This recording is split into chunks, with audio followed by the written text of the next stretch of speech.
मैं आपका अपने यूट्यूब चैनल पे स्वागत करता हूँ।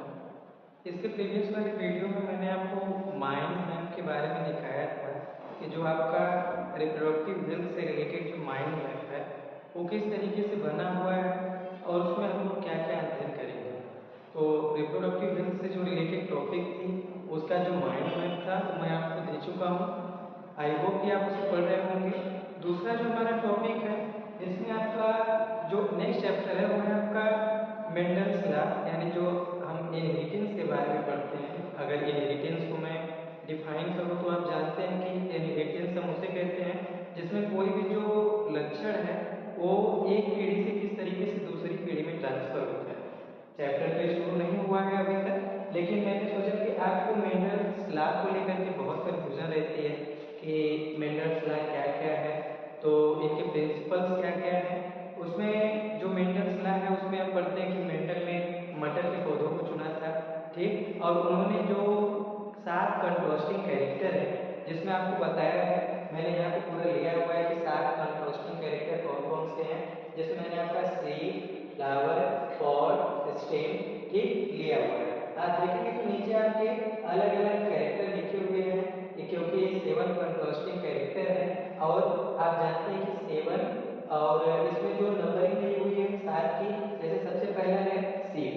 सीड में दो है, एक आपका राउंड है और दूसरा वेलफंड है। जब हम इस चैप्टर के बारे में अध्ययन करेंगे तो मैं वहां पे आपको बताऊंगा कि डोमिनेंट क्या होता है, रिसेसिव क्या होता है, इसके बाद फेनोटाइप क्या होता है, जीनोटाइप क्या होता है।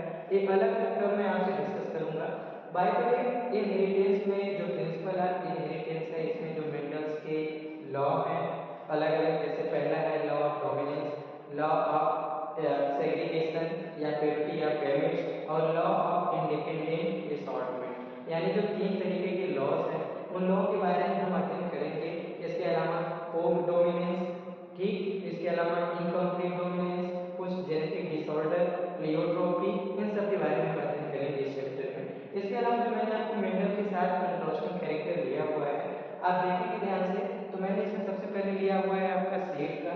तो देखेंगे सीड में मैंने एक राउंड है, दूसरा वेपर है, फिर मैंने कॉटिलिडन। आप जानते हैं कि जो लीफ में जो सीड होती है उसे हम क्या, जो लीफ होती है, जो सीड में जो लीफ की तरह संरचना होती है उसे हम क्या कहते हैं, कॉटिलिडन कहते हैं। कॉटिलिडन को आप ढंग से अगर देखिए तो आपने कॉटिलिडन के आधार पे ही आपने मोनोकॉटिलिडन और डाइकॉटिलिडन को पढ़ा है। तो इसमें अगर कॉटिलिडन का जो कलर है वो आपका येलो और ग्रीन है, फिर कलर में फ्लावर के व्हाइट है और वायलेट है, फिर पॉड है जो कवरिंग होती है उसमें एक खुला हुआ है, फिर दूसरा क्या है, कॉन्ट्रेक्टेड है, फिर उस पॉड के कलर को एक येलो है और दूसरा ग्रीन है, और फेस मतलब एक्सियल और टर्मिनल, और इसके अलावा उसकी साइज जो लॉन्ग है और शॉर्ट है, यानी टॉल है या डॉर्क है। देखिए यही समझाने का मतलब ये था कि कई बार जो 7 कैरेक्टर हैं उन्हें समझने में दिक्कत होती है कि ये जो 7 कैरेक्टर लिए गए हैं ये किस तरीके से कोरिलेट करते हैं। तो आप ध्यान से देखिएगा कि जो 7 के 7 कैरेक्टर है उसमें आपका सीड, फ्लावर, पॉड और स्टेम।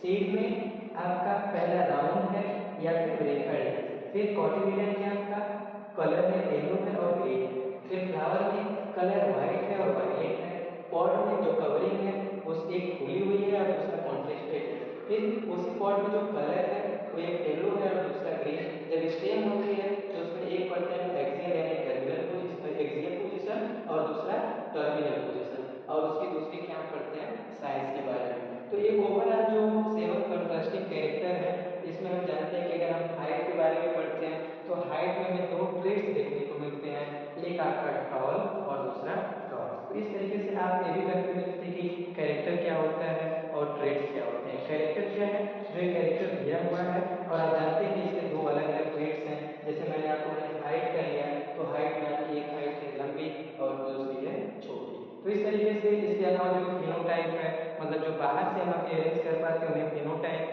और इसके अलावा जो जेनिक होते हैं या जेनेटिक होते हैं उन्हें हम जीनोटाइप कहते हैं। इसके अलावा होमोजाइगस, होमोजाइगस मतलब जो दोनों एलिल्स समान हो, और हेट्रोजाइगस मतलब जो जब दोनों एलिल्स क्या हो, अलग अलग हो। तो इस तरीके से जो छोटी छोटी टर्मिनोलॉजी है और जो इस चैप्टर का माइंड मैप है उसको लेकर के मैंने कुछ आपसे डिस्कस किया। जब हम लोग इस चैप्टर को डिटेल्स में पढ़ेंगे तो उसमें जो प्रिंसिपल हैं अलग अलग, यानी जो रूल्स हैं ठीक है, मिलते हैं अगली वीडियो में।